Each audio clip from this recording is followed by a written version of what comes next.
इस वीडियो में आपको लेकर के चलूँगा चंबा से माँ सुरकंडा देवी के टेम्पल तक। तो देखते हैं, आज का हमारा सफ़र चंबा से शुरू होने वाला है और चंबा मार्केट से होते हुए हम जाएंगे सीधे माँ सुरकंडा देवी के टेम्पल तक। जैसे ही आप ऋषिकेश से ऊपर की तरफ चढ़ोगे और चंबा पहुँचोगे तो चंबा सिटी से पहले ही आपको लेफ़्ट ले लेना है। सीधा वो रास्ता माँ सुरकंडा देवी के टेम्पल तक जाता है और रास्ते में आप जब भी जाओगे तो बहुत प्यारे व्यू मिलेंगे। रास्ते में कई जगह एक्टिविटी एरिया है जहाँ पे आप एक्टिविटी कर सकते हो और ये टोटल डिस्टेंस 22 किलोमीटर का है, जिसे आप 45 मिनट में पूरा कर सकते हो। अगर आप चाहो तो रुक रुक के जा रहे हो तब भी आप 1 घंटे में यहाँ तक पहुँच जाओगे माँ सुरकंडा देवी तक। और टोटल दूरी बस 22 किलोमीटर का ही है। तो चलो शुरू करते हैं। ये है चंबा सिटी। यहाँ से हमें लेफ़्ट की तरफ जाना है। अगर राइट की तरफ जाओगे तो सीधा उत्तरकाशी पहुँच जाओगे। तो हमें इस चौराहे से लेफ़्ट लेना है। मैं ऊपर की तरफ आ रहा हूँ ऋषिकेश से। तो जब आप ऋषिकेश से जाते हो चंबा और चंबा होते हुए फिर जाते हो माँ सुरकंडा देवी टेम्पल, तो इसकी दूरी 82 किलोमीटर पड़ता है। अगर आप सीधे देहरादून से माँ सुरकंडा देवी टेम्पल के लिए आ रहे हो तो सिर्फ आपको 63 किलोमीटर की डिस्टेंस कवर करनी पड़ेगी, जो कि आप 2 से ढाई घंटे में कवर कर लोगे। अगर आप माँ सुरकंडा देवी के दर्शन के लिए आ रहे हो तो आप ट्राई करना कि धनौल्टी और मसूरी दोनों कवर करो। धनौल्टी के पास बहुत सारे आपको एक्टिविटी एरिया मिल जाएंगे, जो कि इस वीडियो में मैंने दिखा रखा है। बहुत चंबा से माँ सुरकंडा देवी टेम्पल का डिस्टेंस सिर्फ 22 किलोमीटर का है, जिसे आप लगभग 45 मिनट में ही कवर कर सकते हो। और यहाँ पे नज़ारे बिल्कुल अच्छे होते हैं। पूरे पहाड़ का व्यू आएगा आपको और नीचे हज़ारों फीट की खाइयाँ और ऊपर पहाड़। तो ये कुछ व्यू है यहाँ के, जो कि आप देख सकते हो यहाँ पे। और ये हमारा होने वाला है मोटो ब्लॉगिंग। यहाँ पे मैंने पानी पीने के लिए रुका था। धनौल्टी के आसपास का एरिया भी धनौल्टी आने वाला है और सुरकंडा देवी भी अभी यहाँ से काफ़ी दूर है। तो पानी इतना ठंडा था यहाँ पे और मौसम भी ठंडा। यहाँ पे इतना ठंडे पानी मिल रहे थे। फिर मैंने कुछ देर यहाँ पे स्टे किया, फिर निकल चुका माँ सुरकंडा देवी के लिए।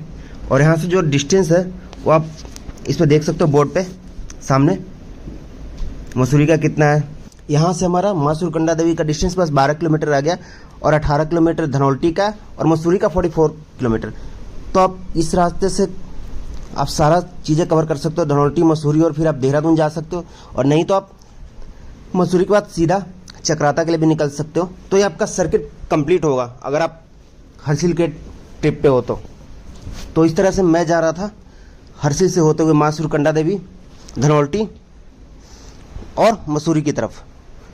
तो अब माँ सुरकंडा देवी के मंदिर के बारे में बात कर लें तो ये जो मंदिर है वो 51 शक्तिपीठों में से एक है। इस मंदिर में काली माता की प्रतिमा स्थापित की। केदार खंड एवं स्कंद पुराण के अनुसार राजा इंद्र ने यहाँ माँ की आराधना करके अपना खोया हुआ साम्राज्य प्राप्त किया था।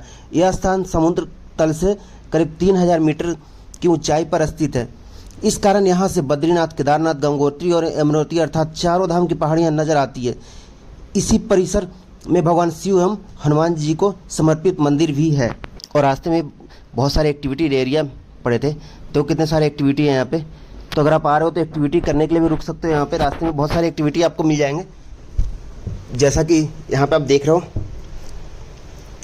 रोपवे, क्लाइंबिंग, रॉक क्लाइंबिंग, ये सारे एक्टिविटी रास्ते में। कितने सारे एक्टिविटी बने हुए, ये सारे पेड होते हैं। अगर आप इनके होम स्टे में रुकते हो तो होम स्टे के चार्जेस के साथ ही इंक्लूड होता है।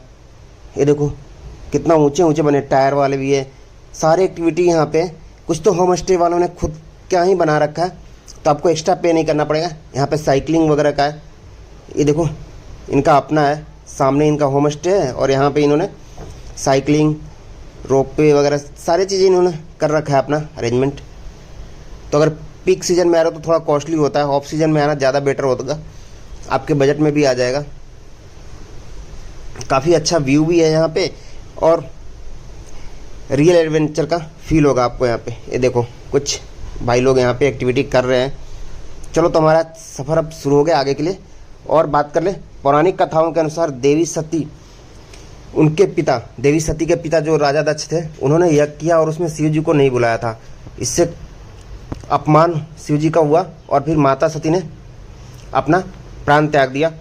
तो शिव जी बहुत क्रोधित हो गए और उनके शव को लेकर के पूरे ब्रह्मांड में भ्रमण कर रहे थे। यह देख करके भगवान विष्णु ने क्या किया कि अपने सुदर्शन चक्र से माता सती के 51 टुकड़े कर दिए और जिन जिन जगहों पे, धरती के जिन जिन जगहों पे माता सती के शरीर के पार्ट गिरे थे उन जगहों को शक्तिपीठ कहा जाता है। और जो सुरकंडा देवी टेम्पल है, यहाँ पे माता सती का सर गिरा था, तो इसी कारण इस मंदिर को सुरकंडा देवी मंदिर कहा जाता है। इस मंदिर की मान्यता सबसे ज़्यादा गंगा दशहरे और नवरात्रि के मौके पर माँ के दर्शन करने से मनोकामना पूर्ण होते हैं। वैसे तो सभी दिन माँ के दर्शन करने से आपके मनोकामना पूर्ण होंगे।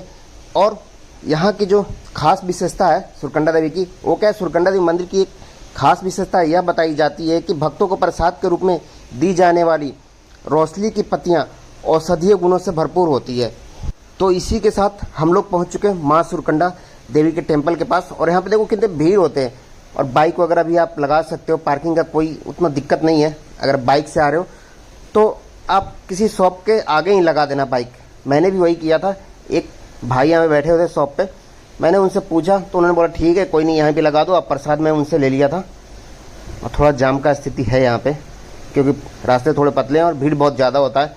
ये भाई हैं जिनसे मेरी बात हुई, फिर उन्होंने मेरी गाड़ी अपने शॉप के सामने लगवा दी और मैं यहीं से ऊपर की तरफ चला गया। और यहाँ से जब जाओगे सामने देखो माँ सुरकंडा देवी की टेम्पल है पहाड़ियों पे, जिसका पैदल यात्रा लगभग 3 किलोमीटर का होता है। ऊपर सीधी चढ़ाई है और यहाँ से ऊपर से आपको चारों धाम के दर्शन हो जाएंगे। और मैं बता दूं कि अगर आप रोपवे से जा रहे हो तो रोपवे का टिकट 205 रुपये आने और जाने का। पर एक चीज़ ध्यान रहे कि रोपवे जब भी आप ले रहे हो तो प्रातः काल में लेना, मतलब कि सुबह सुबह मॉर्निंग में लेना, क्योंकि पहाड़ों में शाम के टाइम पे 2 बजे के बाद जनरली हवाएं तेज़ हो जाती है। मौसम अपने आप ही चेंज हो जाता है 2 बजे के बाद। सभी जगह देखोगे 2 बजे के बाद मौसम चेंज हो ही जाता है। तो आप सुबह सुबह आओ, क्योंकि अगर मौसम चेंज हो गया, तेज़ हवाएं चलने लगी तो रोपवे बंद कर दिया जाता है। मेन रीज़न यही है कि माँ सुरकंडा देवी का जो टेम्पल है बहुत ज़्यादा हाइट पे, तो वहाँ पे हवाएं तेज चलने के कारण रोपवे के संचालन में बाधा उत्पन्न होती है। तो इस कारण रिस्क नहीं लेते। जो भी व्यवस्था देखते हैं रोपवे के, वो लोग रोपवे को बंद कर देते हैं अगर तेज़ हवाएं चलने लगी तो आप देखना कि मॉर्निंग में ही आ जाओ तो ज़्यादा बेटर रहेगा। वैसे मैं गया था 12 बजे, तो उस टाइम रोपवे बंद हो चुका था, क्योंकि हवा थोड़ी तेज़ हो गई थी, मौसम ख़राब हो रहा था। अगर आप ट्रैक कर सकते हो 3 किलोमीटर की खड़ी चढ़ाई है तो कोई इशू नहीं है, ईजिली कर लोगे आप। अब बाकी आना जाना आपका वैसे ही करना पड़ेगा आपको। यहीं से आपको रोपवे मिलता है आगे से, ये रहा एंट्री गेट। और यहाँ रोपवे पकड़ करके आप ऊपर जाओगे, नीचे के साइड टिकट मिलता है और यहाँ रोपवे का लाइन है। और देखो रोपवे जा रहा है, 6 लोग एक रोपवे में कम से कम तो बैठाए ही जाते हैं। 6 चौके 24 लोग एक बार में ऊपर जाते हैं, फिर 24 लोग आते भी हैं। तो यहाँ का व्यवस्था है। और जब भी आप आ रहे हो तो देख लेना कि अगर आप सर्दियों में आओगे तो काफ़ी अच्छा मौसम रहेगा, ठंड रहेगा, बर्फ़ भी मिल सकता है आपको सर्दियों में। इस टाइम बर्फ़ नहीं होता। ये मई एंड का व्यू है, मई एंड होने वाला था तब मैं गया था, और यहाँ पे भी बर्फ़ बिल्कुल नहीं है। और जब सर्दियों में आओगे तो माँ सुरकंडा देवी के टेम्पल के पास बहुत सारे बर्फ़ मिलेंगे आपको। तो इस वीडियो के अंत में आप कमेंट में जय माँ सुरकंडा देवी ज़रूर लिखना।